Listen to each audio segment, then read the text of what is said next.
Nessa última semana teve o encontro de Lima, tá? Aonde países sul-americanos se encontraram para falar da crise da Venezuela, tá? Tirando o México, todos foram a favor a não reconhecimento do Nicolás Maduro como presidente da Venezuela, tá? Isso é uma forma diplomática de sair de problemas para não ter derramamento de sangue de inocente. O Ernesto Araújo, nesse ponto, ele está certo. Espero que Maduro examine sua consciência e veja que é uma oportunidade que ele tem de deixar o poder com um mínimo de dignidade, talvez, se é que ainda existe, e que pare o sofrimento do povo venezuelano, né, que está sendo oprimido por uma ditadura. Isso também é a declaração do Grupo de Lima, por iniciativa nossa, chama claramente o regime venezuelano de uma ditadura. Então é a chance que Maduro tem de, com base nessa pressão internacional, tomar atitude, que é a única atitude que pode ser tomada para salvar o povo venezuelano de uma catástrofe, que é a continuação desse mandato ditatorial. Chegando com a declaração do Grupo de Lima, os parlamentares nesse sábado entraram em ação e já concluíram que o mandato de Nicolás Maduro não é válido, ele está usurpando os direitos do povo venezuelano. A partir del 10 de enero nos enfrentamos entonces. A partir de 10 de janeiro, estaremos diante da ruptura da ordem constitucional e a presidência não estará em vacância, estará sendo usurpada. Se encuentra siendo usurpada. A oposição tem a maioria na Assembleia. Guaido também se comprometeu a gerar as condições para um governo de transição e convocar eleições livres. Na sexta-feira, o Grupo de Lima, formado por 13 países, entre eles o Brasil, anunciou que não vai reconhecer o segundo governo venezuelano do presidente Nicolás Maduro.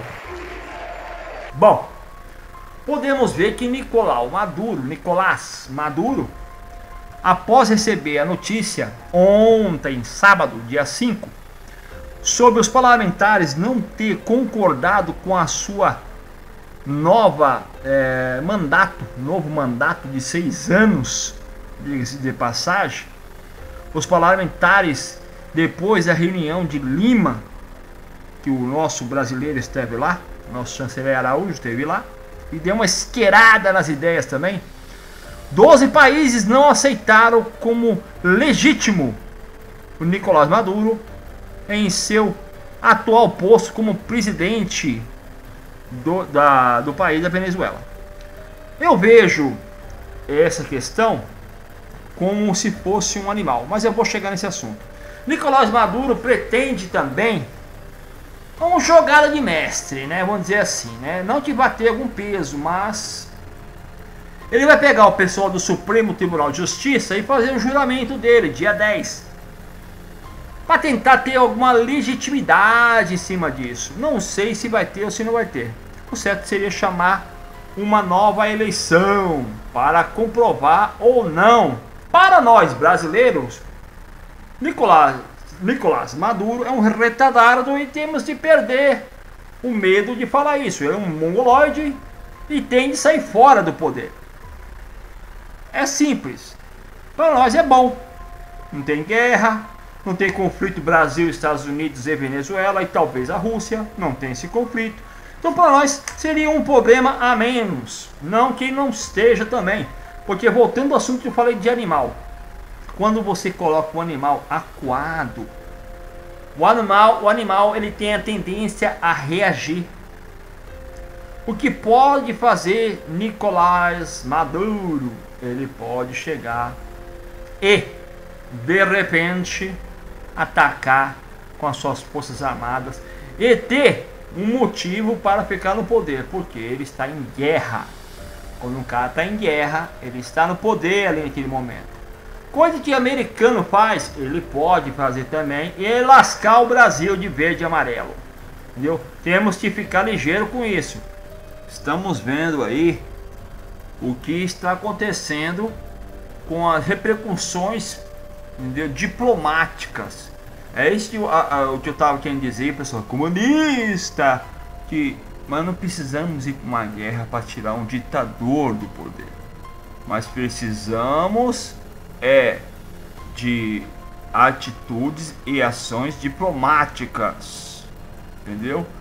É essa a questão. Nós temos de tirar a pessoa do poder sem precisar derrubar sangue de inocentes, tá? Por exemplo, agora nós estamos vendo que domingo, tá? Dia 6, o ex-juiz da Suprema Corte da Venezuela desertou e fugiu para os Estados Unidos, pediu, isso foi no domingo. O presidente da Venezuela, Nicolás Maduro, não assuma um novo mandato no dia 10 de janeiro, considerando que foi reeleito em uma votação que não foi livre e que não teve garantias legais. Então aquele negócio, ele queria usar a corte, como já falei anteriormente, para dar um ar de legitimidade. Mas a questão é que ele não vai ter condições de fazer isso agora com mais um juiz, um ex-juiz, entendeu? Fugindo, pedindo asilo político para os Estados Unidos. E isso vai gerar o quê? Vai gerar com que os Estados Unidos tomem uma atitude juntamente com o Brasil, tá? Enfraquecendo na visão, tanto na europeia como também na Rússia, que o Nicolás Maduro meteu o pé pelas mãos. Eu acho que pode até perder o apoio da Rússia se ele meter o louco. O problema é, a Venezuela virou um depósito da Rússia? A Venezuela guarda armas para a Rússia? Mas tem que pensar nessas coisas, mas temos que pensar que se a Rússia realmente insistir nisso, é porque na Venezuela tem coisa que serve para a Rússia, entendeu? E o Nicolás Maduro, ele é nesse momento, ele é um bicho acuado. Então, se apertar mais, talvez ou ele corra ou ele ataque. Vamos pensar nisso, né? Aqui é o Jason Filmes Skin. O verdadeiro patriota é uma luta solitária.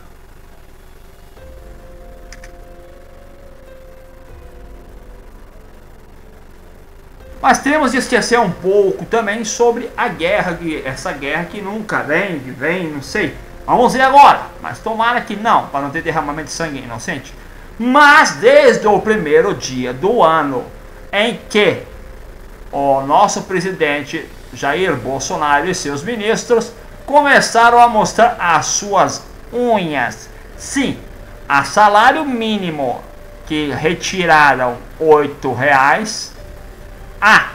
Menino veste azul, menina veste rosa.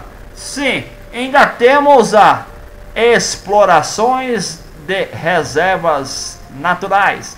Sim, eu estive em Manaus e vou mostrar para vocês tudo isso. E isso você assiste aqui exclusivamente no canal do Jason Filmes Skin, o patriota que faz uma luta solitária. Entre os melhores ranqueados, só tem um que pode realmente mudar o destino do Brasil. Esse chama-se Jair Bolsonaro. Nós precisamos de um presidente honesto, que tenha Deus no coração, seja patriota e seja independente para, pelo exemplo, governar esse grande país. O presidente honre e respeite a família, que trate com consideração criança em sala de aula, não admitindo ideologia de gênero, impondo a escola sem partido. Um presidente que não divida homos e héteros, pais e filhos, nordestinos e sulistas, brancos e negros, ricos e pobres. Um presidente que deixe para trás o comunismo e o socialismo, que sepulte o Foro de São Paulo, que faça negócio com o mundo todo, não mais pelo viés ideológico, que pratique sim o livre mercado. Um presidente que jogue pesado na questão da insegurança pública, para que as mães possam sorrir sem mais temer se teu filho chegar vivo em casa ou não. Precisamos de um presidente que acima de tudo tem a palavra. Brasil acima de tudo, Deus acima de todos. und das deutsche Volk Sieg feiert! Sieg feiert!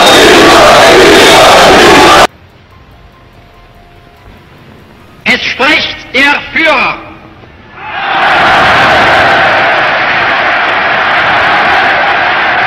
Erstens, sie wollte eine wahrhaftige Weltanschauungspartei sein. Und zweitens, sie wollte daher kompromisslos die einzige Macht und alleinige Macht in Deutschland.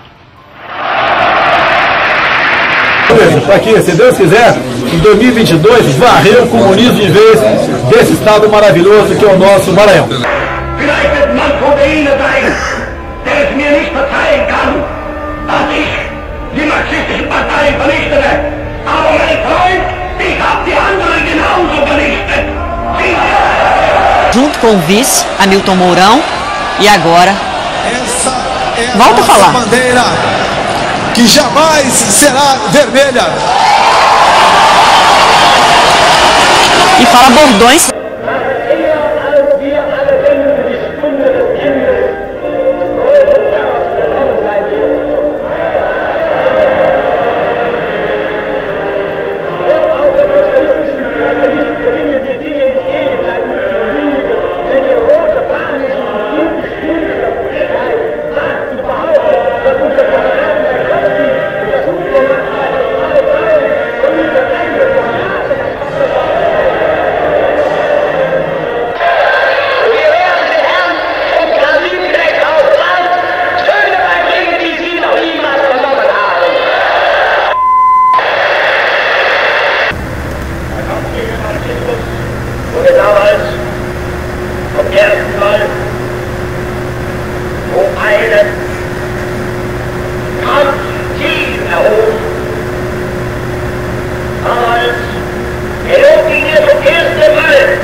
Vamos lá.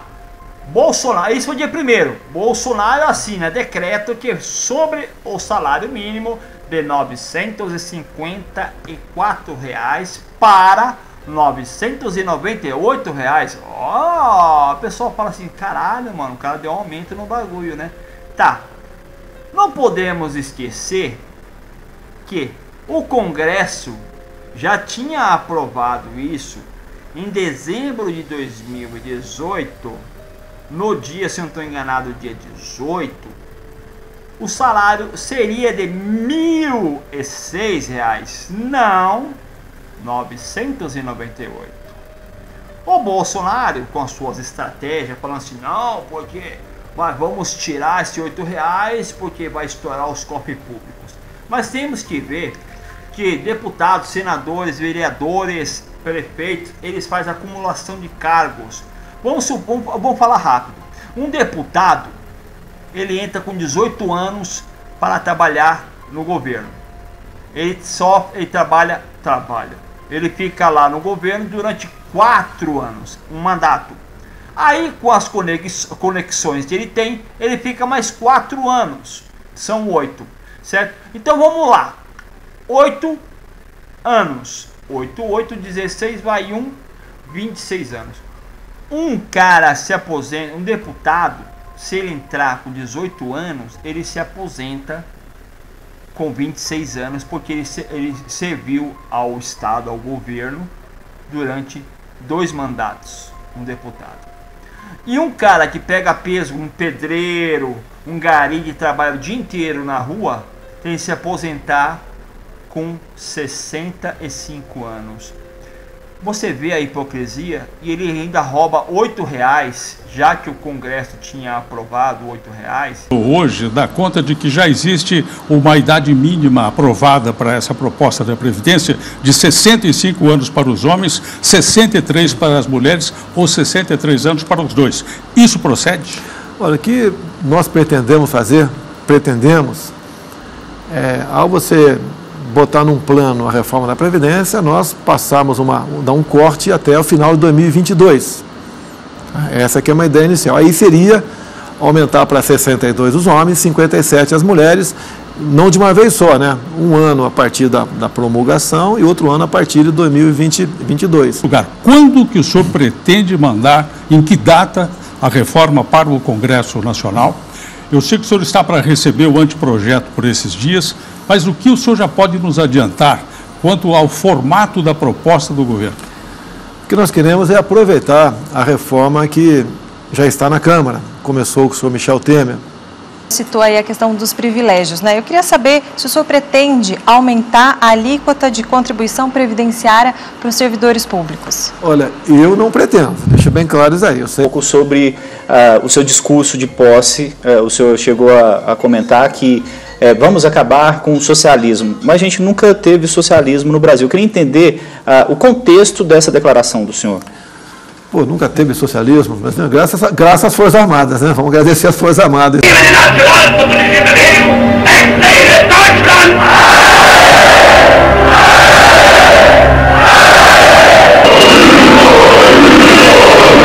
Acha que a Justiça do Trabalho deveria acabar?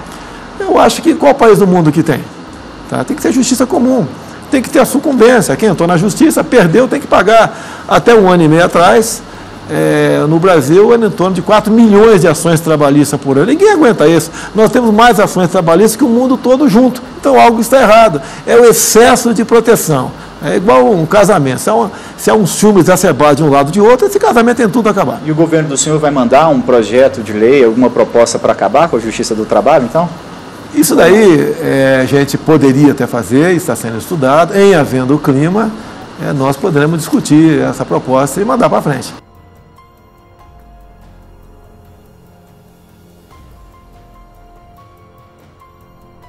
Eu tenho que concordar com o presidente agora. Nos Estados Unidos nunca teve direitos trabalhistas. Concordo com ele, a pessoa tem que fazer uma previdência privada, sim. Mas no Brasil, sim, existe e faz tempo e nós pagamos por isso. Esse dinheiro acumulado que vocês querem dar um chapéu e roubar de nós, tá? Não é, mas é lei trabalhista. A lei trabalhista exige, por isso nós pagamos, é descontado do nosso salário, entendeu? Nos Estados Unidos não desconta isso do salário. Então, não é uma coisa assim como se nunca existiu. No Brasil existe e faz anos, entendeu?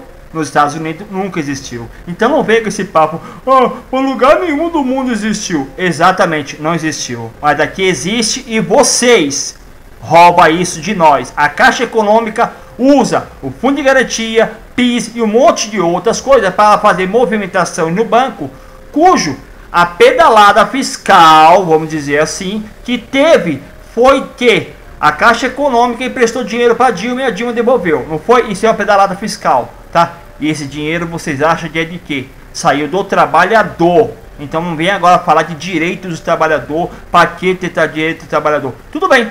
Agora vamos fazer o seguinte, aqueles que entrar agora no trabalho querendo registro, não registra mais, não se paga mais imposto relacionado a isso. E aí, vocês vão viver de quê? Pense nisso, eles querem roubar o direito seu. E não apoio, os governadores do Nordeste, que são de oposição, boicotaram a sua posse, não vieram. Isso é uma declaração de guerra? Haverá guerra?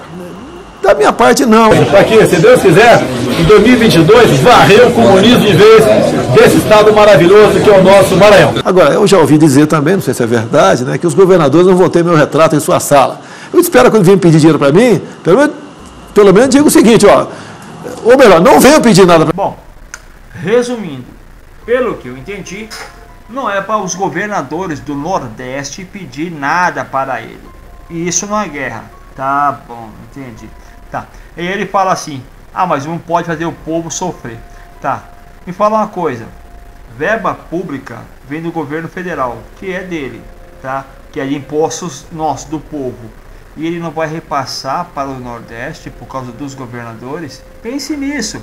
Saúde, educação, saneamento, tudo isso vem de verba. Olha, até as universidades federais. Presta atenção, vai ter merda. Quero agradecer ao presidente Bolsonaro por ter acreditado e confiado e me convidado para ser a ministra. Alguns disseram que eu não tomaria posse ontem. Consegui, yes! Disseram, inclusive, que iam me matar. Não conseguiram. Estou aqui. Agradeço ao presidente Bolsonaro. Mas, antes de tudo, eu agradeço a Deus por essa oportunidade. E do lado da casa do meu pai tinha um pé de goiaba. E é naquele pé de goiaba que eu subia e chorava. Eu estava em cima do pé de goiaba com veneno na mão. E quando eu ia comer o veneno, aconteceu algo extraordinário. Eu vi Jesus se aproximando do pé de goiaba. A minha experiência aos 10 anos com Jesus em cima de um pé de goiaba. E foi incrível. Jesus Cristo começou a subir no pé de goiaba. Aí quando eu vi Jesus subir no pé de goiaba, eu pensava assim na minha cabeça, eu esqueci o veneno. Não sobe, Jesus. Você não sabe subir em pé de goiaba. Você vai cair. E você vai se machucar. Já te machucaram tanto na cruz. Eu amava tanto Jesus, irmãos. Eu amava tanto e eu não ia mais para o céu. Mas eu não queria que Jesus se machucasse caindo do pé de goiaba. Mas vou contar uma coisa que a igreja não sabe. Jesus é tão poderoso que ele conseguiu subir no pé de goiaba sem cair. Oh, Jesus! E ele foi para o galho onde eu estava. E lá naquele galho, no pé de goiaba, Jesus Cristo me deu um abraço que a igreja não deu. Jesus Cristo me deu um abraço que a mamãe e o papai não me deram. E naquele pé de goiaba acontece um milagre. No céu tem pão, no céu tem pão, no céu tem pão, no céu tem pão, no céu tem pão, no céu tem pão, no céu tem pão, pão. Menino veste azul e menina veste rosa.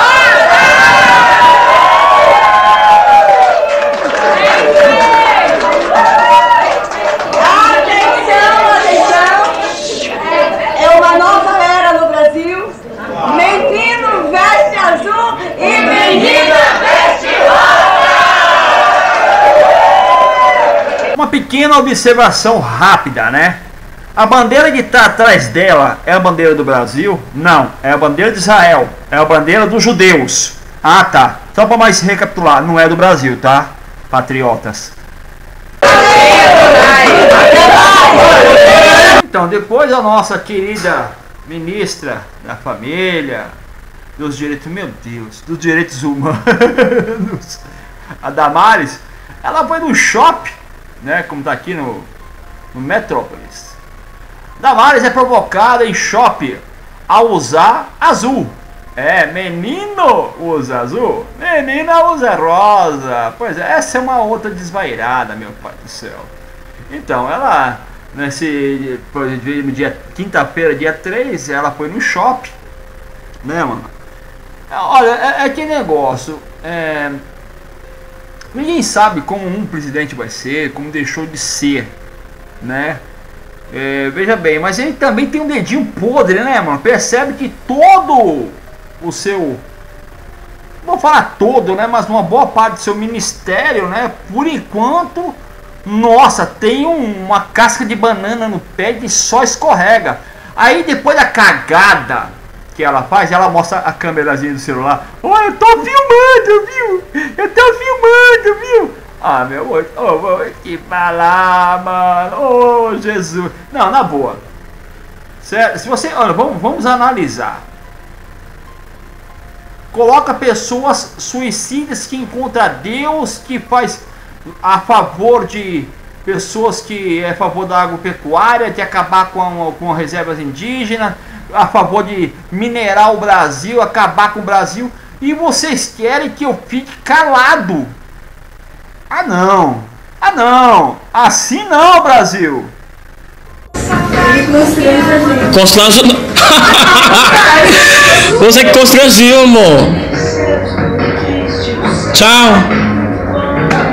Chega, Morim, meu nome. Um menino lá do Rio Grande do Sul, ele faz o Enem, ele passa no vestibular para a medicina lá no Amapá, que é o grande sonho dele e da família. Este menino é tirado do contexto, às vezes tem apenas 16 anos. Será que nós não poderíamos estar começando a pensar em políticas públicas que este menino ficasse um pouco mais próximo da família? Ah, em outros países acontece, mas nos outros países o papai tem dinheiro para ir lá na universidade visitar de vez em quando o filho. Bom, nesse ponto eu concordo com ela. É simples, acaba com as cotas para todos, faz uma faculdade pública que é para o público, para o povo, tira os ricos e deixa todo mundo entrar em uma universidade ou uma faculdade, não importa, uma federal, por mérito próprio. Pronto, vai ter vaga. Tira os ricos da jogada, deixa os pobres. O Estado não pode se omitir com relação ao enfraquecimento dos vínculos familiares. Nós estamos vindo com essa proposta, sem interferência do Estado, mas o Estado podendo proporcionar políticas públicas de fortalecimento dos vínculos. E se o governo Bolsonaro se propõe a fazer isso, eu acredito que ele está no caminho certo, porque os modelos anteriores não estavam dando muito certo. Eu acho o pessoal meio retardado. Uma pessoa sai para estudar em outro estado porque aquela vaga está em outro estado, porque não tem vaga para ela, porque a maioria é reperta de boy ou é pacota. Então a pessoa vai para outro estado por isso. Estados Unidos não tem faculdade pública, ou é bolsa ou o papai tem que pagar, cacete. Eu acredito que foge um pouco desse discurso do que a gente pretende, que é de fato do desenvolvimento. É o desenvolvimento pessoal, acadêmico, profissional, o amadurecimento para a vida e para toda a sua realidade. Os vínculos com a família são extremamente importantes, mas hoje a família pode estar próxima do estudante, acompanhá-lo no seu dia a dia, necessariamente sem estar fisicamente ao lado. A fala da ministra, a meu ver, para ser traduzida em maneira prática, seria apenas cerceando o direito de escolhas, reduzindo aquilo que hoje o SISU já permite, que é de escolher uma universidade fora da região onde estudantes residem, ou seja, de qualquer lugar do Brasil. Isso é visto como uma forma de amadurecer, de ganhar responsabilidade, de desmamar da mãe, não é? Que ficaria levando bolinho, levando isso, levando aquilo. É uma maneira de ganhar voo próprio. Se ela diz que muitos estão tendo problemas, muitos são 3, são 1.000, são 10.000, são 50.000. Se são 3, esquece o problema. Se são 1.000, quem sabe. Se são 50.000, nós temos um problema. Mas sem conhecer esses números, não há como dizer se nós estamos diante de um problema que requer alguma atenção. Inclusive que iam me matar, não conseguiram. Pra que viver? Resolvi me matar. Neste momento, nós estamos vendo cenas do filme Constantine. É um filmaço, eu gostei desse filme, tá? Mas vamos lá. Por que eu estou mostrando ele? Ele está mostrando que duas irmãs gêmeas que são sem sentido, tem poderes, né? E uma se suicida. E essa que suicidou-se foi para o inferno. E ele está investigando realmente se ela está ou não no inferno. Que daqui a pouco ele vai descobrir isso, que ela está, porque ela está condenada porque cometeu um ato contra a vida dela. Ela se suicidou. Tá? No caso da Damares, a ministra, tentou suicídio, fala de se matar, ela fala umas coisas meio sem nexo, né? Vamos dizer a verdade. Mas uma pessoa que se diz ser pastora de igreja... E obrigado por esse espaço, para que eu possa dizer para a comunidade evangélica que tem uma mulher cristã no governo Bolsonaro como ministra. E já vou começar dizendo uma coisa, posso? Pode. Vou representar todas as canelinhas de fogo do Brasil. Estarei lá representando as minhas irmãs queridas canelinhas de fogo. Já posso começar a pedir? Sim. 5 de oração, todas vocês orando por mim a partir de agora. Oração pela ministra da Mulher, Família e Direitos Humanos. Pastora da Igreja do Evangelho Quadrangular? Não! Não? É um engano. Vamos começar. Primeiro, eu sou mulher. Eu nasci mulher. Há divergências, porque ela fala que menino usa azul e menina usa rosa. E ela foi pega no shopping usando azul. Se ela já está querendo dizer algo... Deus me fez mulher. Depois eu sou mãe, sou advogada, educadora, sou pastora evangélica. Que tal, é tanto de religião, deveria saber que já está condenada a alma dela. Então também não tem peso nenhum atos de salvação que vieram da mão dela também. Para uma pessoa condenada não tem como salvar ninguém. Não se salva a si mesmo, não tem como salvar ninguém, tá? Outra coisa, para quem anda com bandeira de Israel, é lógico, para fazer propaganda, né, com um país estrangeiro, cujo ministro, que todo mundo paga um pau, está sendo investigado e talvez tome impeachment, sendo investigado por corrupção. Ministro de Israel, você não acredita em mim? Procure, vá atrás, problemas de vocês. Mas vamos lá, voltando ao assunto, tá? A pessoa que é judaica e se suicida, essa pessoa tem que ter uma ala separada, porque os judeus que se mata não é digno de ser enterrado junto com os demais. Veja bem, isso não é eu. Quem anda com bandeira de Israel não é eu, é eles. Mas para acabar esse assunto rápido, cedo ou tarde, minha companheira Damares, por ser todo mundo louco, ou inferno ou céu, se não for pro inferno, a gente se encontra e fazemos um churrasco. Grande abraço! Fui acusada. A imprensa fala que eu sou sequestradora. Sou perigosa. Estou aqui. Agradeço ao presidente Bolsonaro de vir tocar esse grande ministério da agricultura comigo. Marília, muito obrigada por deixar o Marcos ficar em Brasília mais um tempo. Quero cumprimentar todos os meus secretários que assumem hoje.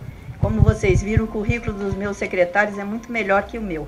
Então, nós temos obrigação de fazer aqui um grande mandato, de fazer um grande ministério e, com certeza, entregar para os produtores rurais brasileiros aquilo que eles esperam desse novo ministério, neste novo governo. Com medidas que foram publicadas numa edição extra do Diário Oficial da União. Uma delas é o decreto que define a nova organização do governo, trazendo como competência do Ministério da Agricultura a regularização fundiária de terras indígenas e quilombolas. Essa tarefa, no caso das terras indígenas, era da FUNAI. Já a demarcação de terras quilombolas estava sob a responsabilidade do INCRA. Também passa a ser de atribuição do Ministério o Serviço Florestal Brasileiro. O órgão que estava sob a tutela do Ministério do Meio Ambiente tem, entre outras funções, a recuperação da vegetação nativa e o apoio aos processos de concessão florestal.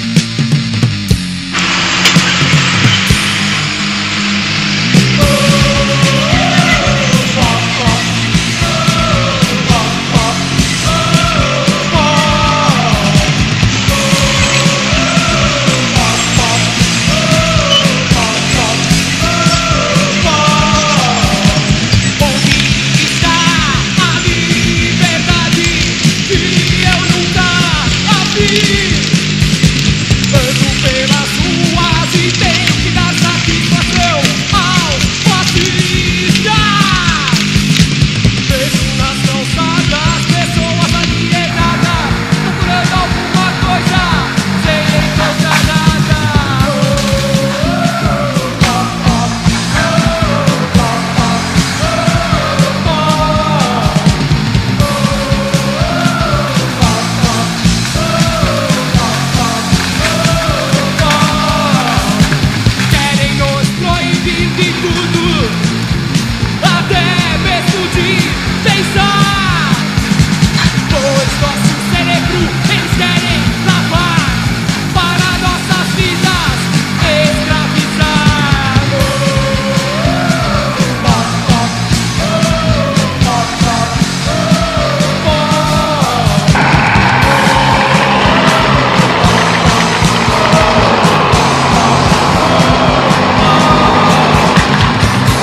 podemos falar onde é por questão de segurança.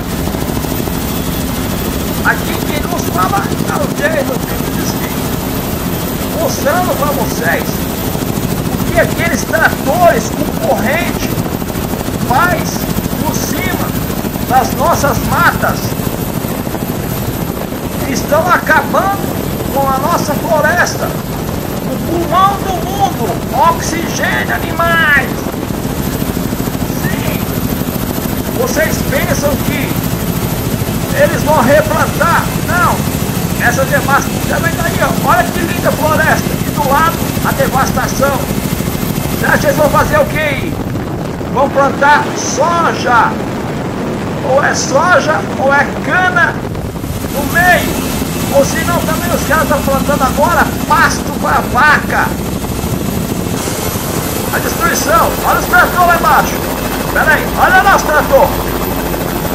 Tem gente filmando nós. Vamos lá, vamos sair daqui, vamos sair daqui.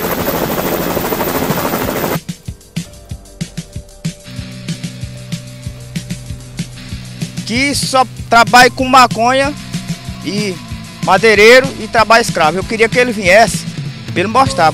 E nós mostrar para ele que nós trabalhamos aqui de lavoura. Lavoura, quando fala lavoura, é arroz, milho, mandioca e outro tipo de feijão, machixe, tudo é lavoura nossa. Rapaz, eu estudo aqui, tenho 11 anos que moro aqui junto com minha família. Eu não queria sair daqui, porque todo aqui é trabalhador, que ninguém planta maconha, que nem eles dizem. Rapaz, porque eles estão fazendo injustiça ele tirar nós daqui. Porque nós aqui, todo mundo cria, os nossos pais nos criam aqui. O dinheiro do suor, da mandioca, da farinha que eles fazem a mandioca, do arroz que nós plantamos aqui. E tudo que nós cultivamos aqui, nossos pais nos criam disso. Sou um pai de família, tenho meus filhos para dar de comer, 8 filhos. Aí passei despejado assim, tem onde bota, aí fica devagar pra gente. Eu vivo da roça, sou carnalfabeto, só sei ensinar meu nome próprio. Não tenho a saída, não sou aposentado, não tenho salário. Vai ficar ruim pra gente, ó. A justiça ninguém pode dizer nada, que tem que ficar quieto. A justiça certa é de Deus, né? Deus poderoso, esse aqui é a solução pra gente. Os índios Auaguajá estão no meio de um conflito entre governo federal e produtores rurais. Estão sendo desrespeitados pelo governo, que começou a destruir suas casas de forma covarde, usando força militar contra esses produtores, agredindo inclusive mulheres. Obra que põe de lado a família brasileira, que mesmo sendo defendido pelo artigo 226 da Constituição Federal de 1988, onde a família, base da sociedade, tem especial proteção do Estado. Estradas foram bloqueadas com correntes da FUNAI e a imprensa está sendo proibida de entrar nos locais. E, com certeza, entregar para os produtores rurais brasileiros aquilo que eles esperam desse novo ministério, neste novo governo.